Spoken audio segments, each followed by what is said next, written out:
జనరల్గా తెలుగు రాష్ట్రాల్లో పిల్లలు పుట్టట్లేదు అనేది ఒక పెద్ద ఇష్యూ, అవునా కాదా? అయితే మర్జరు హైదరాబాద్ ఇంటూ మెగా సిటీ చేసిన తర్వాత చేస్తున్నారు ఇప్పుడు. అయితే 2000లో హైదరాబాదులో 63 లక్షలు ఉంటే 2025లో 91 లక్షలు ఎలా అయిందబ్బా? 91 లక్షలంట.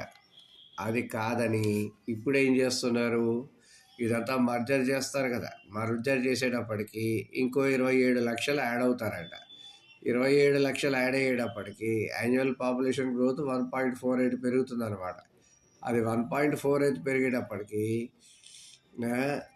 ఇది మన చెన్నైను బెంగళూరుని మించిపోతుంది అనమాట పాపులేషన్. చెన్నైని బెంగళూరుని మించేటప్పటికి హైదరాబాద్ పాపులేషన్ ఎంత అవుతుంది అప్పుడు? 37th most popular city globally with 1.5 crores. 1.5 crores అవుతుందండి హైదరాబాద్ పాపులేషన్. ఏం చేస్తున్నారు హైదరాబాద్ని? అసలు హైదరాబాద్ని ఏం చేస్తున్నారంట? పబ్లిక్ ట్రాన్స్పోర్టేషన్కి ఛాలెంజ్ కాదా? అవును కదా. Elected bodies likely to get more powers. తర్వాత చూద్దాం, ఫస్ట్ దీని సంగతి చూద్దాం. Hyderabad finds place in 100th best cities అట.